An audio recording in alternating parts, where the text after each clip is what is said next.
Welcome to the show, Bob DiBuono. Hey, how are you? Hey, I'm so excited to see you again. I know, it's great.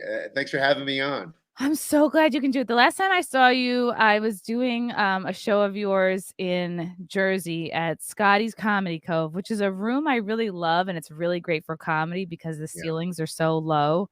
Yes. Um, and you can really, it's hard to explain to people who aren't comedians. Like they think you can just do comedy anywhere, and you can't. I know a lot over the years. I've produced shows, I've done other people's produced shows, and it just makes a real difference when you're in a room that makes for, that has good comedy attributes like a low ceiling, maybe some carpeting, it kind of holds all the laughs in. Yes. Agreed. I've been doing that club for like 15 years, and that's why we brought the show there because we had this show, Character Flawed, that we've been doing for it's in its 22nd year. What? 22 That years? yeah. So that show that you did, that started the genesis of it was at Stand Up New York Comedy Club when I was like 2 years in doing stand up. And I was just trying to get Wow. stage time. And I remember the general manager there was like, oh, why don't you just, they want everyone to do their own show because during the week they were dead. And they were like, oh, create, do your own show and promote it. So I was like, that's great.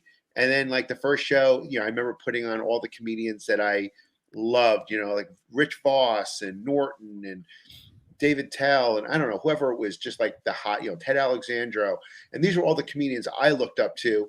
And then we did the first show and there's like 3 people in the audience and we're like, oh, Oh no. Oh, that's the yeah. worst feeling. Because especially when you're delivering a quality show. Yes. And then the show, like it blew up. Like we went from like literally the whole idea of the show was It's a like, monthly, right? what's that? It It's a is monthly. monthly. Yeah. And it was a show that was literally once a month. And then in the city, it grew up to 7 to 8 shows a month.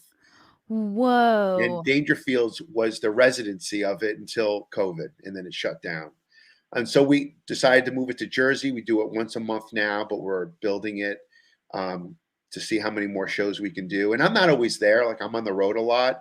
But we have a really good team of people that work on the show. And what's different about it, it's not a they have these bringer shows that are usually that we've all done when we were new, and they're horrible because you go out to a show and there's like 15 amateurs on the show, and the show is just your friends would leave and go, oh dude, man, like I cannot I love you, I can't sit through that shit again. Oh no. you know How long remember those days? It was what year horrible. did you start comedy? I want to say like maybe 2000. I think I started, I but I started had in a full time. 2010. What's Yeah. that? I started in 2010. Oh, you did. Okay. So it does feel like a lifetime ago. It's weird. Like it feels like, doesn't it feel like you've been doing it forever, but also in some ways, like I feel like I'm still a new comic. Yes, because you feel like you're learning. You should be learning Yes. stuff all the time, and I feel like, especially the last few years, I've really clicked things up a notch, and I'm at the point where it's like, oh, I thought I was working hard 8 years ago. No, Yeah. no, I wasn't doing shit. Like I wasn't really even working until maybe like 2018. Yeah. Well, it's also too, it's like when you're new and you're starting out, you really don't, I always tell people this when they ask me. I'm sure a lot of your friends that don't work in comedy, they have no clue what we do. We're like superheroes. Like we're up all night. These people have regular jobs, where they're up at like 7, they get home at 5.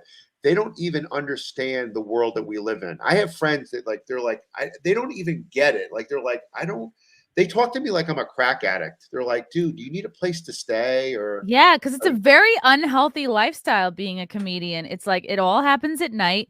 You're yeah, drinking coffee all night, stay awake. Oh, it's like yeah, a lot of us are getting drunk most nights. A lot of yeah. us are hooking up with each other, which we're not supposed to do, but it happens Yeah, because it's well, you just who never hooked you're up with a around. busboy like I did. A So, bus boy? yeah, we won't get into that, but Okay. it was probably the low point of my career. It's okay. Yeah, and I have until like very recently, I've been in both worlds. Like I've been in 9 to 5, and then you go straight to doing comedy going out doing spots. So it's so exhausting. And but I think it does help to be part of like the sort of office world, and then you can kind of make jokes about that. And also I like to, that's where the world I came from. I was working at Clear Channel as a sales rep, and I used to sell the billboards in Times Square. And I was doing that full time because I had an advertising background. And then comedy was like 3 or 4 days a week at like bar shows. That was like the first 7 years. And that's solid. And then when I went full time, I think if you worked, like you said, you worked kind of like in the corporate world. Yeah. So you carry that business acumen with you into comedy.